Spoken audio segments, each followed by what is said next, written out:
Ezra, chapter 1. In the first year of Cyrus, king of Persia, in order to fulfill the word of the Lord spoken by Jeremiah, the Lord moved the heart of Cyrus, king of Persia, to make a proclamation throughout his realm, and to put it in writing. This is what Cyrus, king of Persia, says. The Lord, the God of heaven, has given me all the kingdoms of the earth, and he has appointed me to build a temple for him at Jerusalem in Judah. Any one of his people among you, may his God be with him, and let him go up to Jerusalem in Judah, and build the temple of the Lord, the God of Israel, the God who is in Jerusalem. And the people of any place where survivors may now be living ought to provide him with silver and gold, with goods and livestock, and with freewill offerings for the temple of God in Jerusalem. Then the family heads of Judah and Benjamin, and the priests and Levites, everyone whose heart God had moved, prepared to go up and build the house of the Lord in Jerusalem. All their neighbors assisted them with articles of silver and gold, with goods and livestock, and with valuable gifts, in addition to all the freewill offerings. Moreover, King Cyrus brought out the articles belonging to the temple of the Lord, which Nebuchadnezzar had carried away from Jerusalem and had placed in the temple of his God. Cyrus, king of Persia, had them brought by Mithredath, the treasurer, who counted them out to Sheshbazzar, the prince of Judah. This was the inventory: gold dishes, 30; silver dishes, 1,000; silver pans, 29; gold bowls, 30; matching silver bowls, 410; other articles, 1,000. In all, there were 5,400 articles of gold and of silver. Sheshbazzar brought all these along when the exiles came up from Babylon to Jerusalem. Chapter 2. Now these are the people of the province who came up from the captivity of the exiles, whom Nebuchadnezzar, king of Babylon, had taken captive to Babylon. They returned to Jerusalem and Judah, each to his own town, in company with Zerubbabel, Jeshua, Nehemiah, Seraiah, Reelaiah, Mordecai, Bilshan, Mispar, Bigvai, Rehum, and Baanah. The list of the men of the people of Israel: the descendants of Parosh, 2,172; of Shephatiah, 372; of Era, 775; of Pahath Moab, through the line of Jeshua and Joab, 2,812; of Elam, 1,254; of Zattu, 945; of Zakkai, 760; of Bani, 642; of Bebai, 623; of Azgad, 1,222; of Adonikam, 666; of Bigvai, 2,056; of Aden, 454; of Ater, through Hezekiah, 98; of Bezai, 323; of Jorah, 112; of Hashem, 223; of Gibbar, 95; the men of Bethlehem, 123; of Netophah, 56; of Anathoth, 128; of Asmaveth, 42; of Kiriath-Jearim, Kephirah, and Beeroth, 743; of Ramah and Geba, 621; of Michmash, 122; of Bethel and Ai, 223; of Nebo, 52; of Magbish, 156; of the other Elam, 1,254; of Haram, 320; of Lod, Hadid, and Ono, 725; of Jericho, 345; of Sanea, 3,630. The priests, the descendants of Jedaiah, through the family of Jeshua, 973; of Immer, 1,052; of Pashur, 1,247; of Haram, 1,017. The Levites, the descendants of Jeshua and Kadmiel, through the line of Hodaviah, 74. The singers, the descendants of Asaph, 128. The gatekeepers of the temple, the descendants of Shallum, Ater, Talmon, Akub, Hatita, and Shobai, 139. The temple servants, the descendants of Ziha, Hashupha, Tabaoth, Kiras, Siaha, Haden, Labana, Hagaba, Akub, Hagab, Shalmai, Hanan, Giddel, Gahar, Reaiah, Rezin, Nakoda, Gazam, Uzzah, Paseah, Besai, Asna, Meunim, Nephusim, Bakbuk, Hakupha, Harher, Basluth, Mahida, Harsha, Barkas, Sisera, Tema, Neziah, and Hatipha.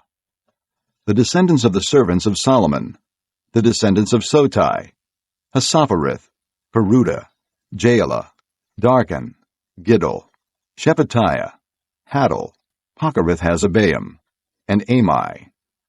The temple servants and the descendants of the servants of Solomon, 392.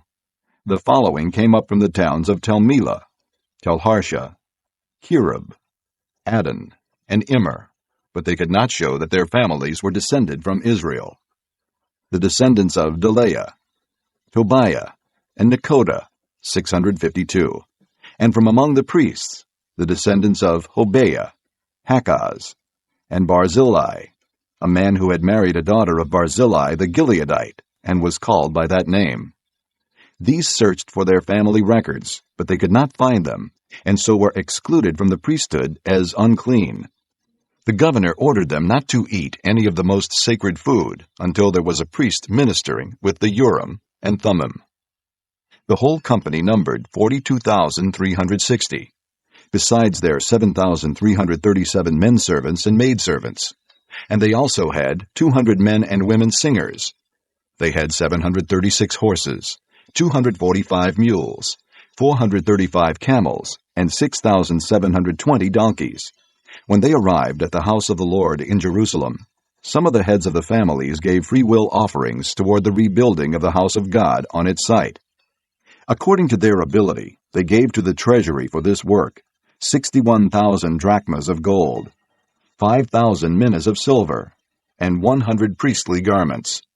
The priests, the Levites, the singers, the gatekeepers, and the temple servants settled in their own towns, along with some of the other people, and the rest of the Israelites settled in their towns.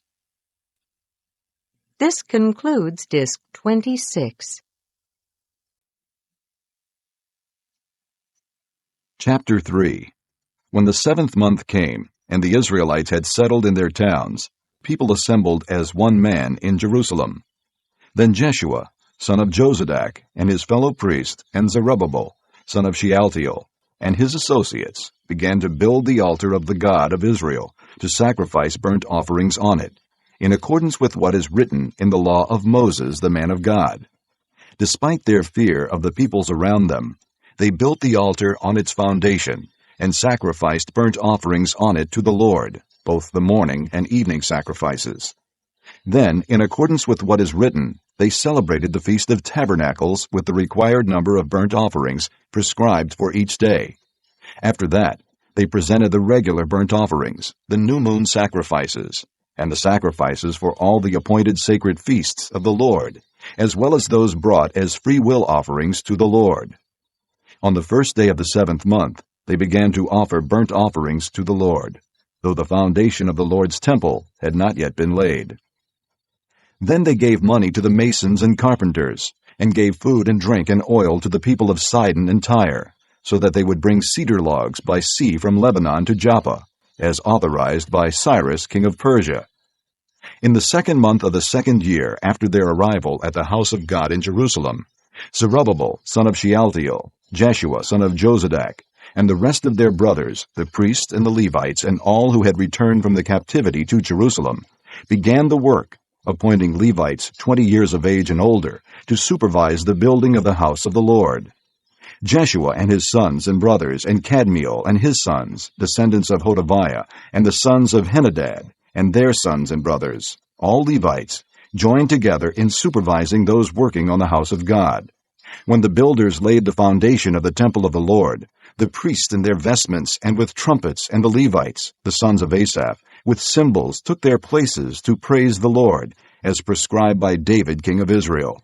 With praise and thanksgiving they sang to the Lord. He is good. His love to Israel endures forever. And all the people gave a great shout of praise to the Lord, because the foundation of the house of the Lord was laid. But many of the older priests and Levites and family heads, who had seen the former temple, wept aloud when they saw the foundation of this temple being laid, while many others shouted for joy. No one could distinguish the sound of the shouts of joy from the sound of weeping, because the people made so much noise, and the sound was heard far away. Chapter 4. When the enemies of Judah and Benjamin heard that the exiles were building a temple for the Lord, the God of Israel, they came to Zerubbabel and to the heads of the families and said, "Let us help you build, because, like you, we seek your God, and have been sacrificing to him since the time of Esarhaddon, king of Assyria, who brought us here." But Zerubbabel, Jeshua, and the rest of the heads of the families of Israel answered, You have no part with us in building a temple to our God. We alone will build it for the Lord, the God of Israel, as King Cyrus, the king of Persia, commanded us. Then the peoples around them set out to discourage the people of Judah and make them afraid to go on building. They hired counselors to work against them and frustrate their plans during the entire reign of Cyrus, king of Persia, and down to the reign of Darius, king of Persia. At the beginning of the reign of Xerxes, they lodged an accusation against the people of Judah and Jerusalem. And in the days of Artaxerxes, king of Persia, Bishlam, Mithridath, Tabeel, and the rest of his associates wrote a letter to Artaxerxes. The letter was written in Aramaic script and in the Aramaic language. Rehum, the commanding officer, and Shimshai, the secretary, wrote a letter against Jerusalem to Artaxerxes, the king, as follows.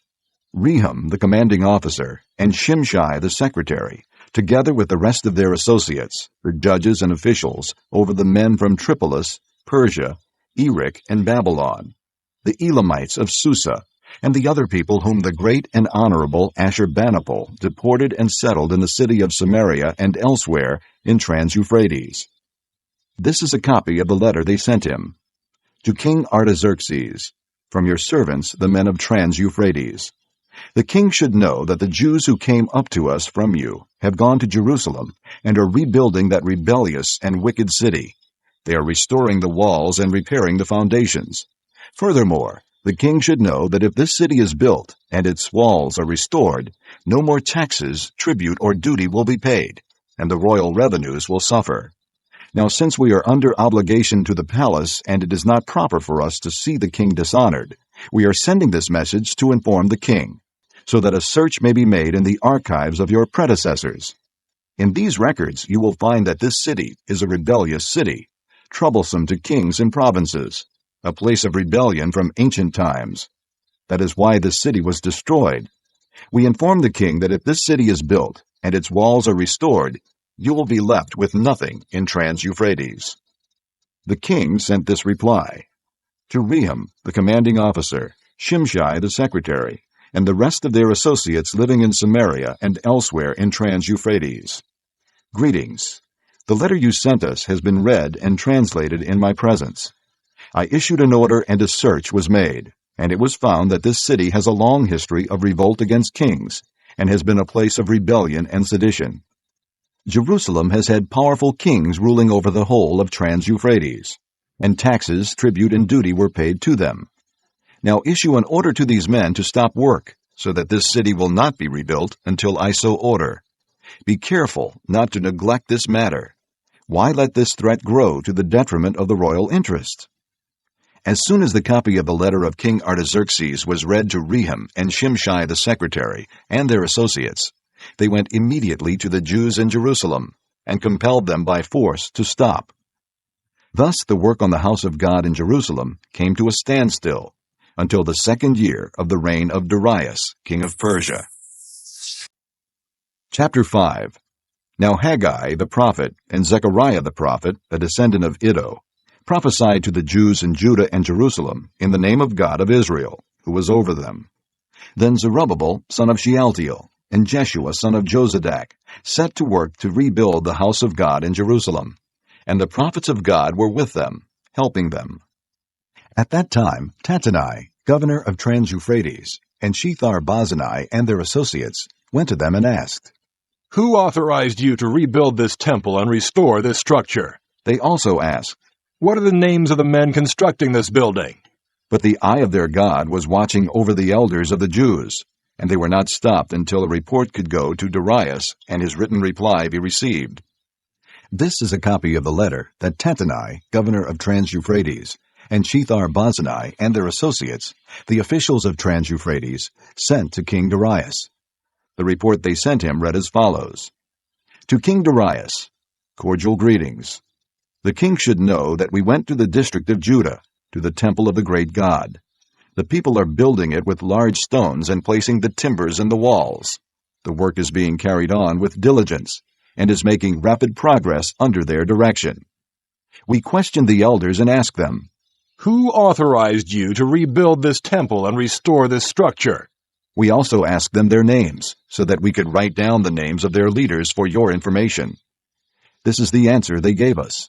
We are the servants of the God of heaven and earth, and we are rebuilding the temple that was built many years ago, one that a great king of Israel built and finished.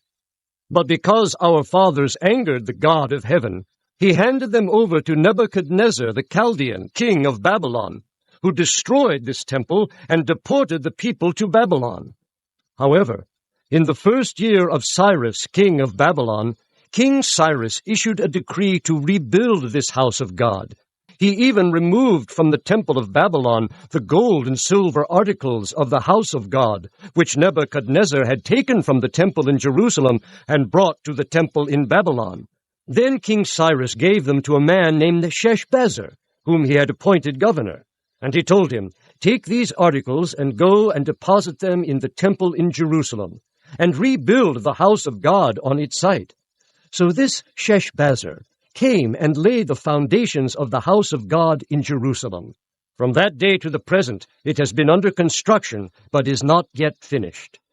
Now if it pleases the king, let a search be made in the royal archives of Babylon, to see if King Cyrus did in fact issue a decree to rebuild this house of God in Jerusalem. Then let the king send us his decision in this matter. Chapter 6. King Darius then issued an order, and they searched in the archives stored in the treasury at Babylon. A scroll was found in the citadel of Ecbatana, in the province of Media, and this was written on it. Memorandum. In the first year of King Cyrus, the king issued a decree concerning the temple of God in Jerusalem. Let the temple be rebuilt as a place to present sacrifices, and let its foundations be laid. It is to be 90 feet high and 90 feet wide, with 3 courses of large stones and 1 of timbers. The costs are to be paid by the royal treasury.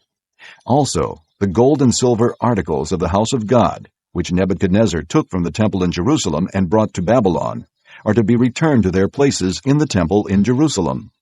They are to be deposited in the house of God. Now then, Tattenai, governor of Trans-Euphrates, and Shethar-Bozenai and you, their fellow officials of that province, stay away from there. Do not interfere with the work on this temple of God. Let the governor of the Jews and the Jewish elders rebuild this house of God on its site. Moreover, I hereby decree what you are to do for these elders of the Jews in the construction of this house of God. The expenses of these men are to be fully paid out of the royal treasury, from the revenues of Trans-Euphrates, so that the work will not stop. Whatever is needed, young bulls, rams, male lambs for burnt offerings to the God of heaven, and wheat, salt, wine, and oil, as requested by the priests in Jerusalem, must be given them daily without fail, so that they may offer sacrifices pleasing to the God of heaven, and pray for the well-being of the king and his sons. Furthermore, I decree that if anyone changes this edict, a beam is to be pulled from his house, and he is to be lifted up and impaled on it. And for this crime his house is to be made a pile of rubble. May God, who has caused his name to dwell there, overthrow any king or people who lifts a hand to change this decree, or to destroy this temple in Jerusalem. I, Darius, have decreed it. Let it be carried out with diligence. Then, because of the decree King Darius had sent, Tattenai, governor of Trans-Euphrates, and Shethar-Bozenai and their associates carried it out with diligence. So the elders of the Jews continued to build and prosper under the preaching of Haggai the prophet and Zechariah, a descendant of Iddo. They finished building the temple according to the command of the God of Israel and the decrees of Cyrus, Darius, and Artaxerxes, kings of Persia. The temple was completed on the 3rd day of the month Adar in the 6th year of the reign of King Darius.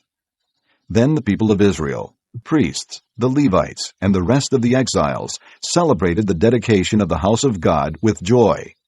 For the dedication of this house of God, they offered 100 bulls, 200 rams, 400 male lambs, and, as a sin offering for all Israel, 12 male goats, one for each of the tribes of Israel. And they installed the priests in their divisions and the Levites in their groups for the service of God at Jerusalem, according to what is written in the book of Moses. On the 14th day of the 1st month, the exiles celebrated the Passover. The priests and Levites had purified themselves and were all ceremonially clean. The Levites slaughtered the Passover lamb for all the exiles, for their brothers the priests, and for themselves. So the Israelites who had returned from the exile ate it, together with all who had separated themselves from the unclean practices of their Gentile neighbors, in order to seek the Lord, the God of Israel.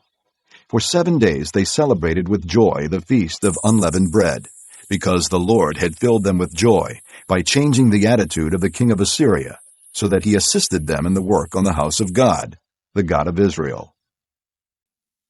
Chapter 7. After these things, during the reign of Artaxerxes, king of Persia, Ezra, son of Seraiah, the son of Azariah, the son of Hilkiah, the son of Shallum, the son of Zadok, the son of Ahitub, the son of Amariah, the son of Azariah, the son of Meraioth, the son of Zerahiah, the son of Uzzi, the son of Buckai, the son of Abishua, the son of Phinehas, the son of Eleazar, the son of Aaron the chief priest. This Ezra came up from Babylon. He was a teacher well versed in the law of Moses, which the Lord, the God of Israel, had given. The king had granted him everything he asked, for the hand of the Lord his God was on him. Some of the Israelites, including priests, Levites, singers, gatekeepers, and temple servants, also came up to Jerusalem in the 7th year of King Artaxerxes. Ezra arrived in Jerusalem in the 5th month of the 7th year of the king. He had begun his journey from Babylon on the 1st day of the 1st month, and he arrived in Jerusalem on the 1st day of the 5th month, for the gracious hand of his God was on him. For Ezra had devoted himself to the study and observance of the law of the Lord, and to teaching its decrees and laws in Israel. This is a copy of the letter King Artaxerxes had given to Ezra the priest and teacher, a man learned in matters concerning the commands and decrees of the Lord for Israel. Artaxerxes, king of kings. To Ezra the priest, a teacher of the law of the God of heaven. Greetings. Now I decree that any of the Israelites in my kingdom, including priests and Levites, who wish to go to Jerusalem with you, may go. You are sent by the king and his 7 advisers to inquire about Judah and Jerusalem with regard to the law of your God, which is in your hand. Moreover, you are to take with you the silver and gold that the king and his advisers have freely given to the God of Israel, whose dwelling is in Jerusalem, together with all the silver and gold you may obtain from the province of Babylon, as well as the free will offerings of the people and priests for the temple of their God in Jerusalem. With this money, be sure to buy bulls, rams, and male lambs, together with their grain offerings and drink offerings, and sacrifice them on the altar of the temple of your God in Jerusalem. You and your brother Jews may then do whatever seems best with the rest of the silver and gold, in accordance with the will of your God. Deliver to the God of Jerusalem all the articles entrusted to you for worship in the temple of your God, and anything else needed for the temple of your God that you may have occasion to supply, you may provide from the royal treasury. Now I, King Artaxerxes, order all the treasurers of Trans-Euphrates to provide with diligence whatever Ezra the priest, a teacher of the law of the God of heaven, may ask of you, up to 100 talents of silver, 100 cores of wheat, 100 baths of wine, 100 baths of olive oil, and salt without limit, Whatever the God of heaven has prescribed, let it be done with diligence for the temple of the God of heaven. Why should there be wrath against the realm of the king and of his sons? You are also to know that you have no authority to impose taxes, tribute, or duty on any of the priests, Levites, singers, gatekeepers, temple servants, or other workers at this house of God. And you, Ezra, in accordance with the wisdom of your God, which you possess, appoint magistrates and judges to administer justice to all the people of Trans-Euphrates, all who know the laws of your God. And you are to teach any who do not know them. Whoever does not obey the law of your God and the law of the king must surely be punished by death, banishment, confiscation of property, or imprisonment. Praise be to the Lord, the God of our fathers, who has put it into the king's heart to bring honor to the house of the Lord in Jerusalem in this way, and who has extended his good favor to me before the king and his advisers and all the king's powerful officials. Because the hand of the Lord my God was on me, I took courage and gathered leading men from Israel to go up with me. Chapter 8. These are the family heads, and those registered with them, who came up with me from Babylon during the reign of King Artaxerxes. Of the descendants of Phinehas, Gershom. Of the descendants of Ithamar, Daniel. Of the descendants of David, Haddish. Of the descendants of Shechaniah. Of the descendants of Parosh, Zechariah, and with him were registered 150 men.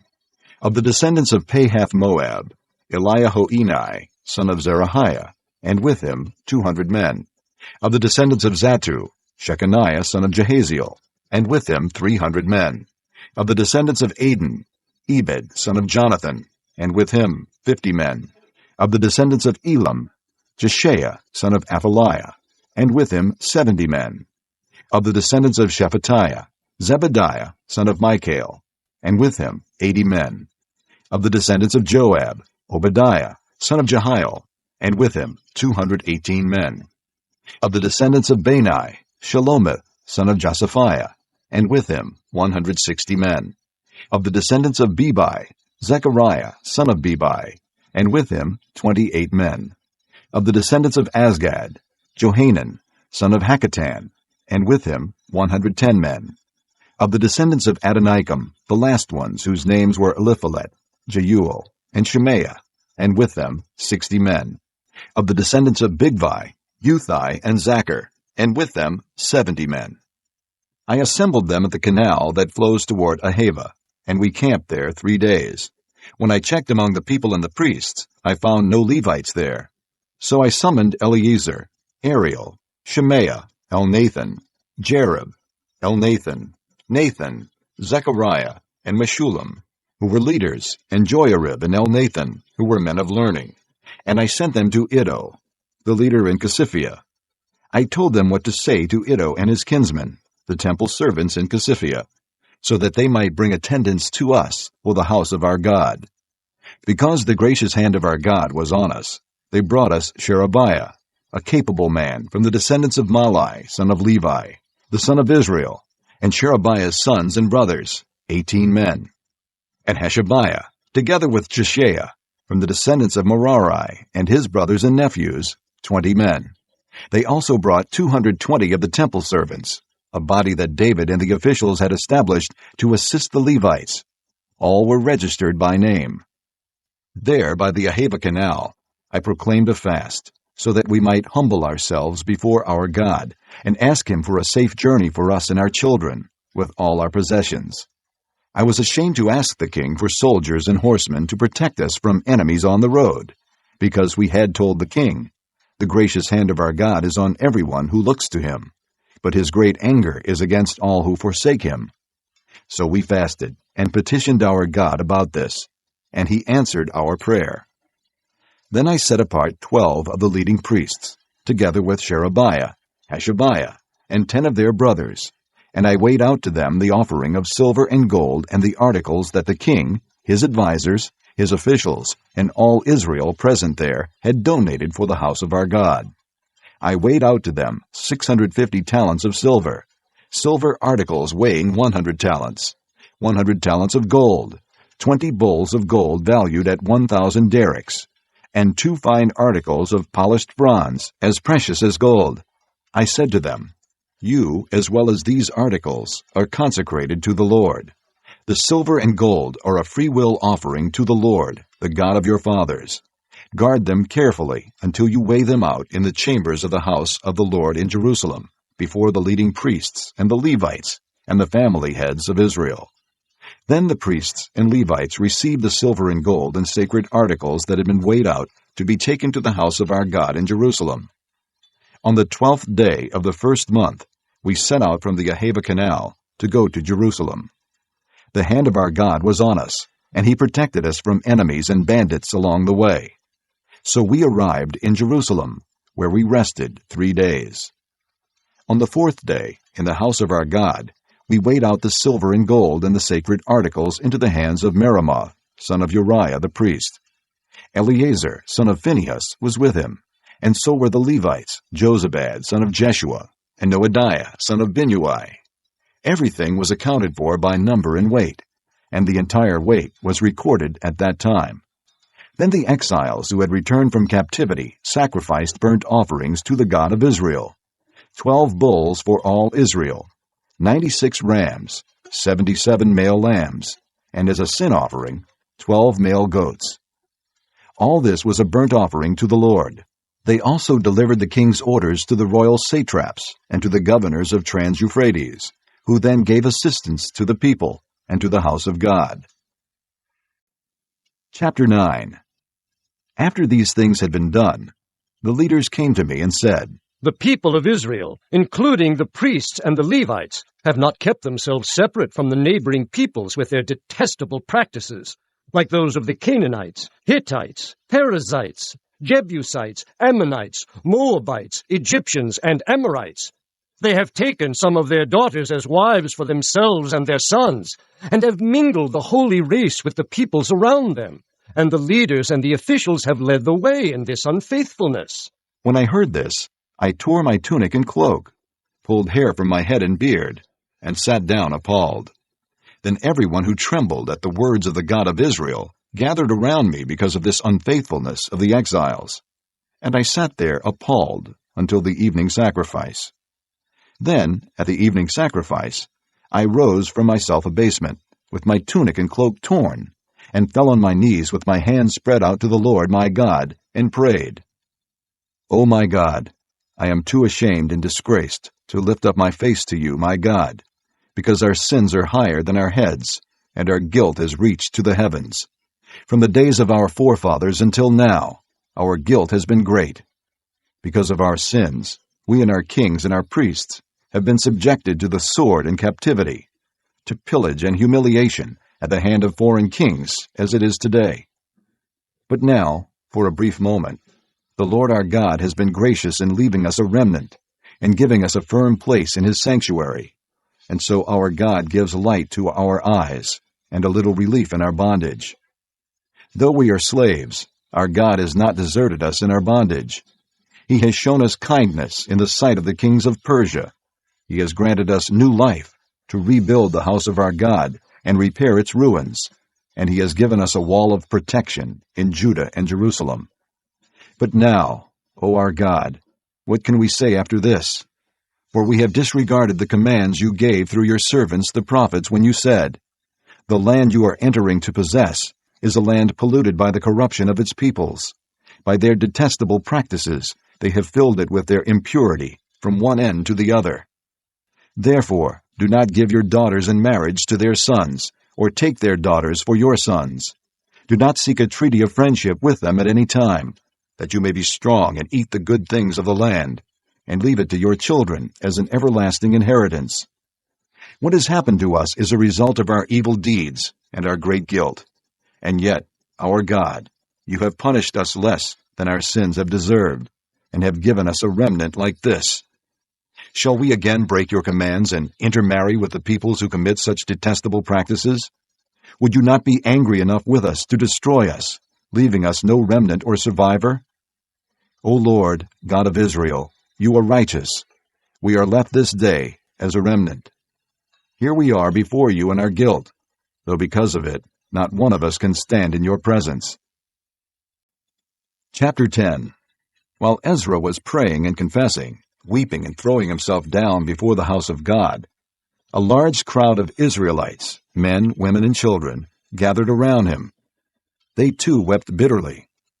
Then Shechaniah, son of Jehiel, one of the descendants of Elam, said to Ezra, "We have been unfaithful to our God by marrying foreign women from the peoples around us. But in spite of this, there is still hope for Israel. Now let us make a covenant before our God to send away all these women and their children, in accordance with the counsel of my Lord and of those who fear the commands of our God.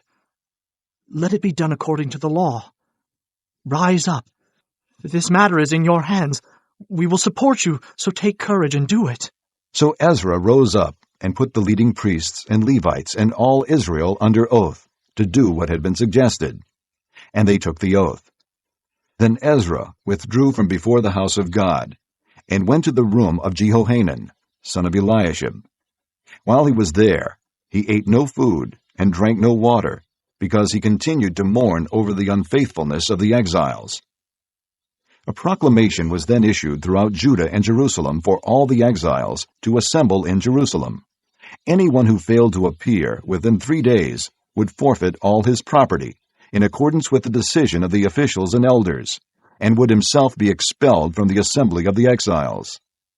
Within the 3 days, all the men of Judah and Benjamin had gathered in Jerusalem, and on the 20th day of the 9th month, all the people were sitting in the square before the house of God, greatly distressed by the occasion and because of the rain. Then Ezra the priest stood up and said to them, "You have been unfaithful. You have married foreign women, adding to Israel's guilt. Now make confession to the Lord, the God of your fathers, and do his will. Separate yourselves from the peoples around you and from your foreign wives." The whole assembly responded with a loud voice, "You are right. We must do as you say. But there are many people here, and it is the rainy season, so we cannot stand outside. Besides, this matter cannot be taken care of in a day or two, because we have sinned greatly in this thing. Let our officials act for the whole assembly. Then let everyone in our towns who has married a foreign woman come at a set time, along with the elders and judges of each town, until the fierce anger of our God in this matter is turned away from us." Only Jonathan, son of Asahel, and Josiah, son of Tikvah, supported by Meshullam and Shabbathai the Levite, opposed this. So the exiles did as was proposed. Ezra the priest selected men who were family heads, one from each family division, and all of them designated by name. On the first day of the 10th month, they sat down to investigate the cases. And by the first day of the first month, they finished dealing with all the men who had married foreign women. Among the descendants of the priest, the following had married foreign women. From the descendants of Jeshua, son of Jozadak, and his brothers, Maaseiah, Eleazar, Jearib, and Gedaliah.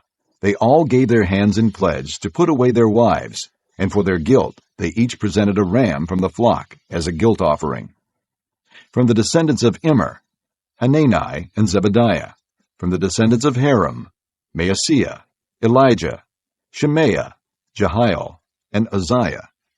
From the descendants of Pashur, Elioenai, Maaseiah, Ishmael, Nethanel, Jozabad, and Elisah. Among the Levites, Jozabad, Shimei, Kaleah, that is Kelita, Pethahiah, Judah, and Eleazar. From the singers, Eliashib. From the gatekeepers, Shallum, Telem, and Uri. And among the other Israelites, from the descendants of Parosh, Ramiah, Isaiah, Malchijah, Mijamin, Eleazar, Malchijah, and Benaiah. From the descendants of Elam, Mattaniah, Zechariah, Jehiel, Abdi, Jeremoth, and Elijah. From the descendants of Zattu, Elioenai, Eliashib, Mattaniah, Jeremoth, Zabad, and Aziza. From the descendants of Bebai, Jehohanan, Hananiah, Zabbai, and Athli. From the descendants of Bani, Meshullam, Malach, Adaiah, Jashub, Sheol, and Jeremoth. From the descendants of Pahath-Moab, Adnah, Kelal, Benaiah, Maaseiah, Mattaniah, Bezalel, Binui, and Manasseh. From the descendants of Haram, Eliezer, Ishijah, Malchijah, Shemaiah, Shimeon, Benjamin, Malach, and Shemariah. From the descendants of Hashem, Mattenai, Mattitah, Zabad, Eliphalet, Jeremiah, Manasseh, and Shimei. From the descendants of Bani, Maadai, Amram, Uel, Benaiah, Bediah, Keluhi, Benaiah, Meremoth, Eliashib, Mattaniah, Mattanai, and Jaasu. From the descendants of Binnui, Shimei, Shelemiah, Nathan, Adaiah, Machnadabai, Shashai, Sherai, Azarel, Shelemiah, Shemariah, Shallum, Amariah, and Joseph. From the descendants of Nebo, Jael, Mattithiah, Zabad, Zabinah, Jaddai, Joel, and Benaiah. All these had married foreign women, and some of them had children by these wives.